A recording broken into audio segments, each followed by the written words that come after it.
한국 근현대사를 성경적 세계관으로 알리고 전하는 대한역사문화원의 한국 근현대사 바로 알기 특강입니다. 건국의 걸림돌, 공산주의. 대한민국 건국의 걸림돌, 공산주의 두 번째 이야기를 이어가 보겠습니다.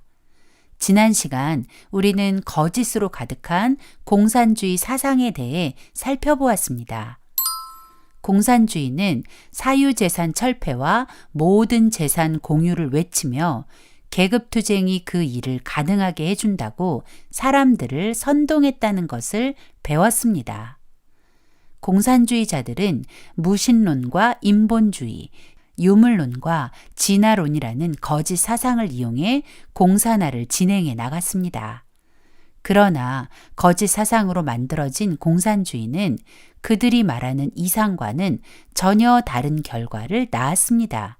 오늘은 공산주의의 이상과 현실의 괴리감이 얼마나 큰지 역사적 증거들을 통해 공산주의의 실체를 확인해 보려고 합니다. 공산주의는 남 탓의 대가입니다. 특별히 그들이 타깃으로 삼는 것은 자본주의죠.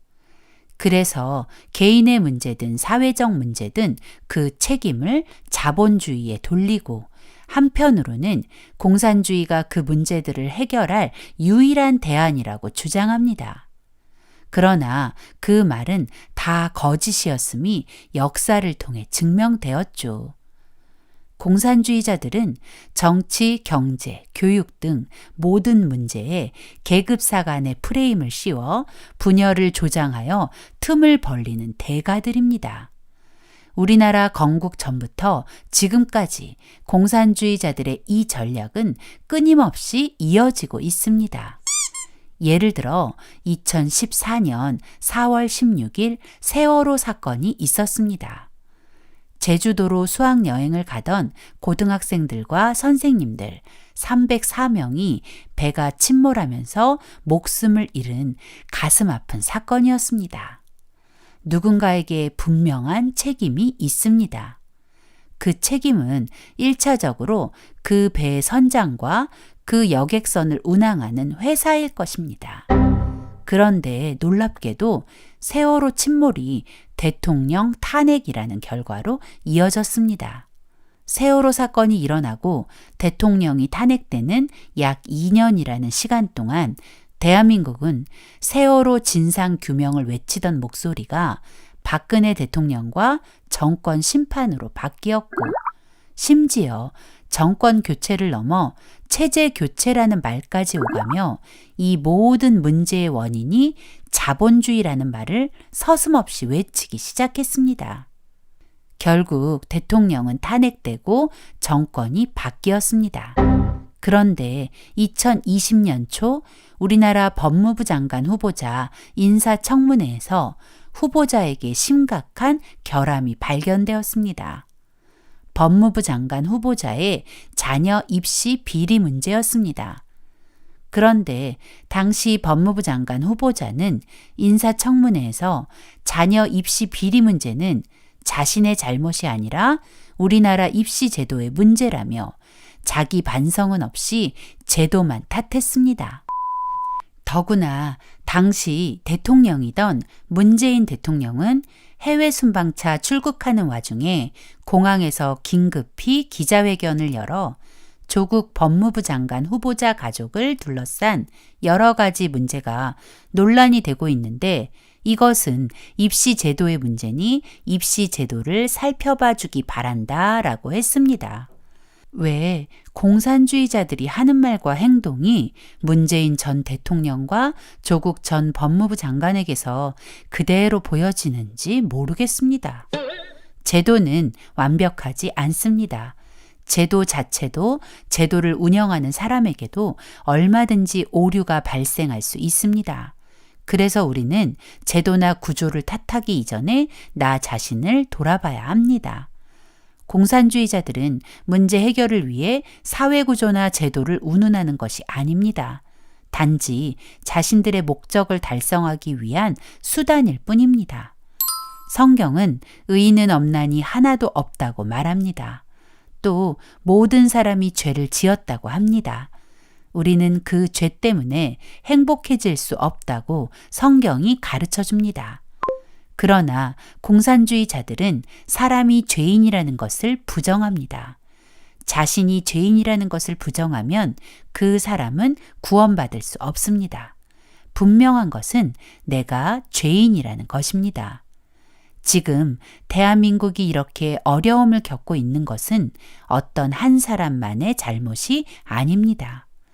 사회구조나 제도 탓만도 아닙니다. 우리 한 사람 한 사람이 하나님의 뜻대로 살지 않고 하나님의 방법대로 살지 않은 결과입니다.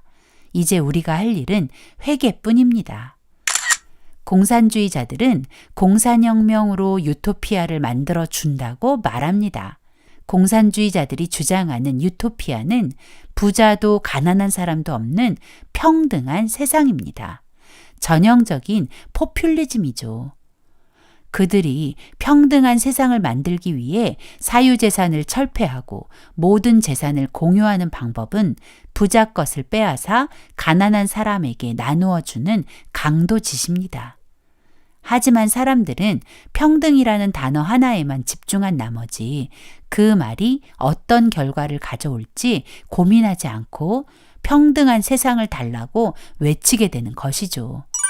하지만 이승만 박사는 공산주의자들이 주장하는 평등이 가져올 결과가 얼마나 끔찍한 것인지 깨닫고 공산당의 당부당에 공산주의자들이 주장하는 포퓰리즘의 모순을 정확히 지적했습니다.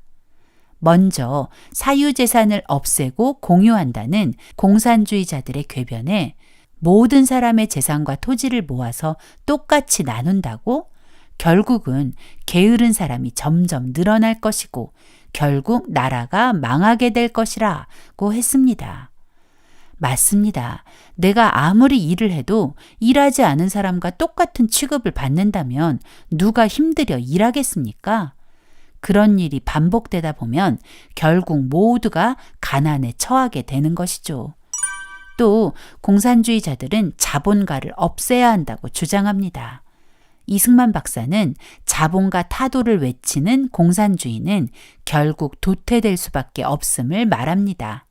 자본가들을 다 없애버리면 누가 기술을 개발하고 좋은 물건을 생산할 수 있겠는가?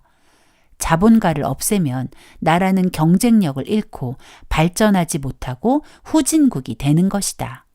공산주의자들은 지식인도 없앤다고 했습니다. 공산주의자들은 고등교육을 받는 것이 부르주아의 전유물처럼 매도하면서 모두가 똑같은 교육만 받으면 된다고 했죠. 그러나 그것은 자기들이 잡은 권력을 유지하고 싶어 사람들을 바보로 만들려는 꼼수였습니다.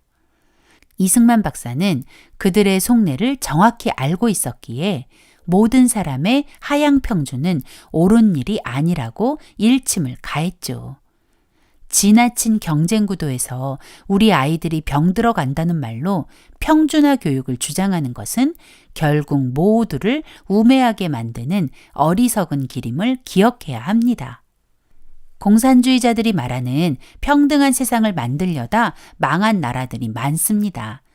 아르헨티나, 베네수엘라, 그리고 그리스 같은 나라들입니다. 이 나라들은 부국이었으나 공산주의자들이 권력을 장악하면서 포퓰리즘을 시전하다가 국가 부도 사태를 맞이하게 된 것입니다. 사유재산 철폐와 재산 공유화를 하면 어떤 비참한 일이 벌어지는지를 잘 보여주는 사건이 바로 홀로모도르입니다. 홀로모도르란 우크라이나에서 일어난 끔찍한 아사 사건을 말합니다. 우크라이나는 러시아, 폴란드와 국경을 마주하고 국토의 중앙을 관통하는 큰 강이 흐르고 아래로는 흑해와 마주하는 풍요로운 곡창지대로 대대로 분홍이 많은 곳이었습니다. 그러나 공산주의 열풍에 휩쓸려 소련의 한 도시가 되어버린 우크라이나에는 반클라크, 즉 분홍 반대 시위가 일어나면서 농민들은 농지를 빼앗겼고 저장해둔 곡식마저 소련군에게 몰수당했습니다. 공산화된 우크라이나에서는 아무리 열심히 일해도 개인의 사유재산이란 존재하지 않았습니다. 사람들은 이제 더 이상 열심히 일을 해야 할 그 어떤 이유도 찾지 못했죠. 결국 사람들은 일하는 것을 포기하기 시작했고 기근까지 우크라이나를 덮치면서 우크라이나 곳곳에는 배고픔에 굶주리다가 말라 죽은 뼈만 앙상한 시체들이 쌓여가기 시작했습니다. 너무 배가 고파 죽은 사람의 시체를 뜯어먹는 일도 벌어지게 되었습니다. 1932년부터 1933년까지 만 1년 동안 우크라이나에서는 약 800만 명에서 1100만 명이라는 사람이 굶어 죽는 끔찍한 일이 벌어진 것입니다. 이 비참한 참사의 원인은 사유재산을 없애고 모든 재산을 공유화한 공산주의 때문입니다. 공산주의자들은 공산혁명으로 유토피아를 선물한 것이 아니라 생지옥을 선물한 것입니다. 이 끔찍한 진실을 세상에 알린 사람은 영국 출신 기자 가레스 존스입니다. 가레스 존스는 소련에서 벌어지는 스탈린의 만행을 취재하기 위해 소련으로 향했고 우크라이나에 도착했을 때 그가 목격한 현실은 너무나 끔찍했습니다. 그는 우크라이나의 참상을 카메라에 담았고 영국에 돌아와 스탈린의 실체를 세상에 폭로했습니다. 그러나 1932년 풀리처상을 받은 영국 출신 기자 월터 듀란티가 가레스 존스의 기사를 가짜 뉴스로 몰아붙였고 가레스 존스는 가짜 뉴스를 유포한 기자가 되어버렸습니다. 풀리처상 수상자였던 월터 듀란티의 말이 더 설득력 있게 들렸을 것입니다.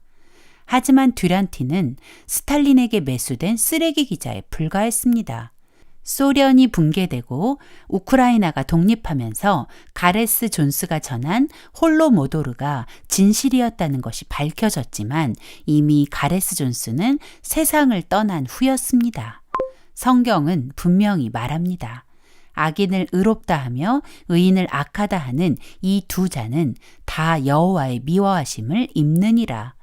우리가 진실을 외면하고 말하지 않는 것도 듀란티와 같은 행동이 아닐까요? 공산주의자들이 외치는 평등은 결코 사람들을 자유롭게 하지 못합니다. 오히려 고통만 주는 무서운 함정일 뿐입니다. 공산주의자들은 자신의 목적을 위해서라면 무엇을 해도 된다고 생각합니다.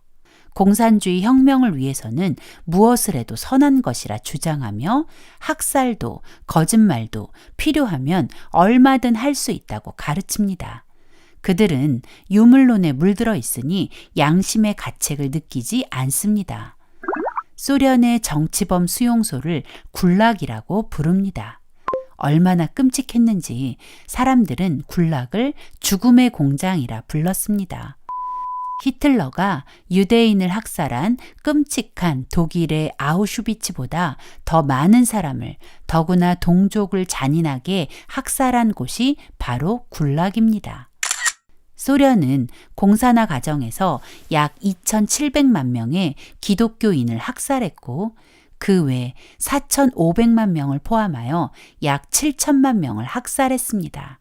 공산주의에 찬성하지 않으면 얼마든지 동족, 친구, 가족마저도 망설이지 않고 죽일 수 있는 것이 공산주의입니다. 소련만 그런 것이 아닙니다. 캄보디아도 1975년부터 공산주의자 폴포트가 권력을 잡으면서 1979년까지 약 4년 동안 끔찍한 민족 학살이 벌어졌습니다. 약 170만 명의 사람들이 공산주의자들에게 끔찍한 학살을 당했다고 합니다.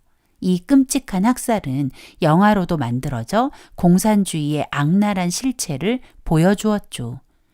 공산주의는 캄보디아를 영화 제목 그대로 킬링 필드, 죽음의 땅으로 만들어버렸습니다. 최초의 공산주의 혁명을 주도한 레닌은 공산당은 다른 세력이나 단체들과 더불어 행동을 통일하고 그 중에서도 근본적인 문제의 견해를 달리하는 사람들과도 협력하는 능력을 보여주어야 한다라고 했습니다. 이 말은 절대 하나 될 수 없는 대상과도 얼마든지 연합할 수 있다는 것입니다. 진짜 좋아서가 아니라 거짓으로 그런 척 해야 한다는 것입니다. 예를 들면 공산주의와 기독교는 절대 하나가 될 수 없습니다. 왜냐하면 그들은 하나님을 부정하고 우리는 하나님을 위해 사는 사람들이니까요. 그런데도 공산주의자들은 얼마든지 우리와 친한 척할 수 있다는 것입니다.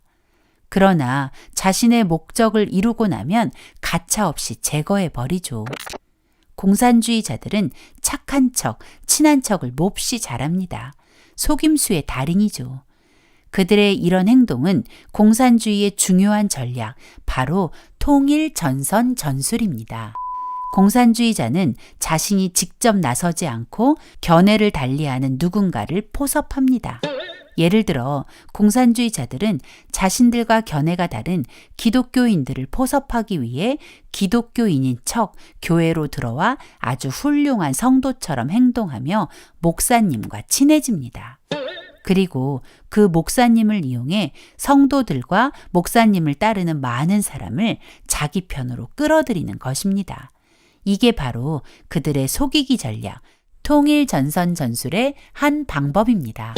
또 공산주의자들은 적이 생기면 절대 혼자 덤비지 않습니다. 만약 적이 셋이라면 먼저 적 둘을 포섭합니다. 그래서 셋이 힘을 모아 적 하나를 제거하죠. 그리고 나면 또 하나의 적을 포섭해 둘이 하나의 적을 제거하는 것입니다.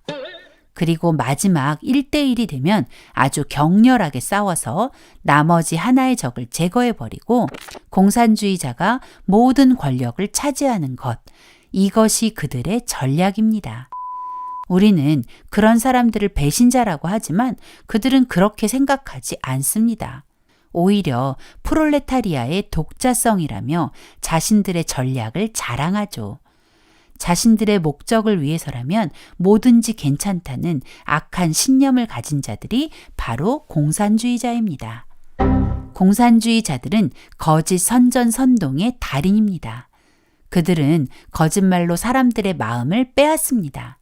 그래서 그들은 혁명을 할 때 언론부터 장악합니다.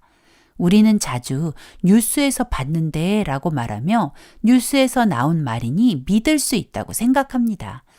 정말 뉴스를 믿을 수 있을까요? 그렇지 않습니다. 공산주의자들은 혁명에 앞서 언론을 장악하고 자신들이 원하는 뉴스를 만들어 세상을 기만하는 능력자들입니다. 레닌이 공산혁명을 할 당시에는 신문이 언론의 대표 주자였다면 지금은 인터넷, 유튜브, SNS, TV 뉴스, 신문 등으로 그 폭이 넓어졌습니다. 공산주의자들은 그런 매체를 이용해 사람들을 속이고 선동한다는 것입니다. 레닌은 공산혁명을 하려면 반드시 언론을 이용해야 한다고 했습니다. 잘 훈련된 소수의 공산주의 혁명가가 있다고 혁명에 성공하는 것이 아니다.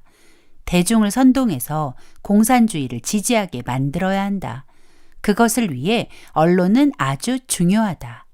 적의 약점을 폭로하고 많은 사람이 우리의 적을 미워하게 만들어야 한다. 그것을 위해 신문이 필요하다.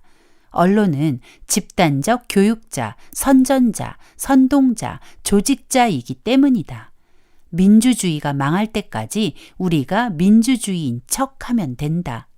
레닌은 신문을 이용해 적의 약점을 폭로하고 사람들이 그 적을 미워하게 하고 자신들은 좋게 보이도록 하라고 했습니다. 언제까지? 적이 완전히 망할 때까지. 그래서 공산주의자들은 언론을 장악하고 이용하는 것이죠. 이 그림을 보면 언론이 얼마나 쉽게 이용당하는지 알게 됩니다. 실제 장면과 카메라에 담긴 장면은 뭔가 위화감이 있습니다. 실제는 오른쪽 사람이 가해자인데 카메라에 담긴 장면은 왼쪽 사람이 가해자로 보이게 만들었습니다.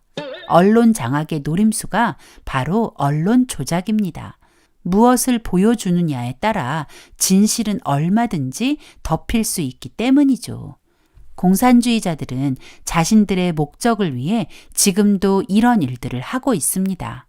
TV, 신문, 그리고 여러 매체, 기독교 신문인 줄 알았던 곳에서 언론 조작을 통해 사회주의 공산주의는 엄청나게 숭고하고 깨끗한 것처럼 추켜 세워 사람들에게 호감을 가지게 하고 자유민주주의나 기독교는 엄청난 비리 집단처럼 프레임들을 만들어 사람들로부터 미움을 받게 하는 것입니다. 그런데 이런 언론도 결국엔 공산주의자들에게 제거 대상이라네요. 레닌은 공산주의 혁명이 끝나고 나서 신문을 그냥 두는 것은 바보 같은 짓이라고 했습니다. 레닌은 러시아에 있던 41개의 신문을 활용해서 혁명에 성공하고는 혁명이 끝난 후 한두 개만 남겨놓고 3일 만에 모든 신문을 폐간시켜 버리죠. 공산주의자들이 원하는 언론은 혁명의 도구일 뿐 결코 진실을 전하는 전달자가 아니라는 것을 기억해야 합니다. 공산주의 혁명의 목적이 무엇일까요? 바로 가정과 교회, 국가 해체입니다. 왜 공산주의자들은 가정과 교회를 해체하려 할까요? 공산주의자들이 가정과 교회를 해체하려는 까닭은 그들이 하나님과 교회를 대적하는 적그리스도 세력이기 때문입니다. 레닌은 공산주의 혁명을 하면서 교회를 노동자, 농민, 무산대중의 원수로 규정하고 교회를 없애야 한다고 했습니다. 스탈린 다음으로 소련의 권력을 잡은 후르시초프는 3년 안에 크리스천들을 다 없앤 후 마지막 한 사람 남은 것을 전국 TV에 보여준 다음 처치하여 크리스천들의 씨를 말려버리겠다고 했습니다. 그런데 공산혁명 이후에도 여전히 완전한 공산화가 되지 않았습니다. 억압할수록 교회는 힘을 얻었고 신앙을 통해 공산주의와 싸우게 되었기 때문입니다. 공산혁명으로만 진정한 공산주의를 완성할 수 없다는 것을 깨달은 게오르크 루카치는 마르크스 혁명의 실패 원인을 기독교로 규정했습니다. 그리고 더 이상은 집단적 혁명이 아닌 개인의 의식, 정신, 문화에서 기독교를 완전히 뿌리 뽑아야 공산혁명이 가능하다고 주장했습니다. 안토니오 그람시는 진지정과 헤게모니 이론을 세상에 내놓으며 전쟁에서 진지를 구축하여 싸우듯 정치, 경제, 교육, 문화 등 다양한 영역에 공산 진지를 구축하고 오랜 시간에 걸쳐서라도 주도권을 장악하여 공산주의를 완성하자고 했고 그람시의 진지정과 헤게모니, 즉 주도권 장악은 이미 대한민국을 아수라장으로 만들어버렸습니다. 그람시의 진지전은 문화혁명이라는 이름으로 중국을 장악해 모든 권위에 도전하도록 사람들을 부추겼습니다. 학생이 선생님을 죽이고 또 자녀가 부모를 처단하게 하는 일들이 마구 일어났죠. 결국은 가정이 깨지고 학교가 무너지고 교회가 무너졌습니다. 중국에서 이런 혁명이 성공하고 난 후 유럽에도 그 혁명의 바람이 불기 시작했습니다. 1968년 유럽에는 모든 금지하는 것을 금지하라. 불가능한 것을 요구해 구속 없는 삶을 즐겨라 라고 외치며 공산주의자들의 새로운 전략이 시작되었습니다. 유럽과 미국은 성경적 세계관이 그들의 역사와 문화에 녹아 있습니다. 그런 유럽과 미국에 하나님 말씀을 지키려니 너무 힘들지 않아? 하나님 말씀대로 살려니까 자유가 없는 거야. 그러니까 이제 자유롭게 살아. 하나님은 없어. 라는 사단의 속삭임이 퍼져가기 시작한 것입니다. 그들이 말하는 금지하는 모든 것을 부정하라는 것의 가장 중심에는 하나님을 부정하라는 교묘한 속삭임이 숨어 있었습니다. 사람들이 하나님을 떠나면 가정도, 교회도, 나라도 무너지게 되기 때문이죠. 공산주의자들은 교회와 가정을 파괴하기 위해서 성혁명을 주장하고 동성애를 사랑으로 둔갑시키고 여성들의 자유를 운운하며 페미니즘을 등장시켜 가정과 교회를 해체하려는 아주 무서운 시도들을 끊임없이 이어가고 있습니다. 이승만 박사는 공산주의자들의 기독교 말살 계획을 강력히 비판했습니다. 그 이유는 기독교가 우리에게 자유와 평등을 전해준 하나님의 선물이기 때문입니다. 이승만 박사는 교회가 없어지면 세상이 악해진다는 것을 잘 알고 있었습니다. 우리가 사는 목적은 하나님을 영화롭게 하는 것과 하나님을 즐거워하는 것입니다. 그러나 공산주의자들의 목적은 계급투쟁으로 권력을 가지는 것입니다. 성경은 우리에게 분명히 말합니다. 아, 너희들에게 재앙이 있을 것이다. 나쁜 것을 좋다고 하고 좋은 것을 나쁘다고 하는 사람들아, 어둠을 빛이라고 하고 빛을 어두움이라고 하는 사람들아, 쓴 것을 달다고 하고 단 것을 쓰다고 하는 사람들아, 아, 너희에게 재앙이 있을 것이다. 스스로 똑똑한 사람이라고 보고 스스로 많이 안다고 여기는 사람들아, 우리는 성경의 경고를 기억해야 합니다. 똑똑한 척하며 공산주의를 용인하면 결국 우리는 완전한 멸망으로 가게 될 것입니다. 2차 세계대전 이후 한반도 주변 지도입니다. 많은 나라들이 소련에 의해 붉게 물들어 버렸죠. 그런데 우리가 사는 대한민국은 그 붉게 물든 나라들 속에서 자유를 지켜냈습니다. 대한민국 건국 과정에서 우리나라는 공산화가 될 수 있는 충분한 조건들이 있었지만 공산주의의 실체를 정확히 알고 끝까지 맞서 싸웠던 이승만 박사가 있었기 때문에 오늘 우리가 이 자유를 누리고 있는 것입니다. 사람의 수가 많다고 승리하는 것이 아닙니다. 한 사람이라도 깨어 있다면 승리할 수 있습니다.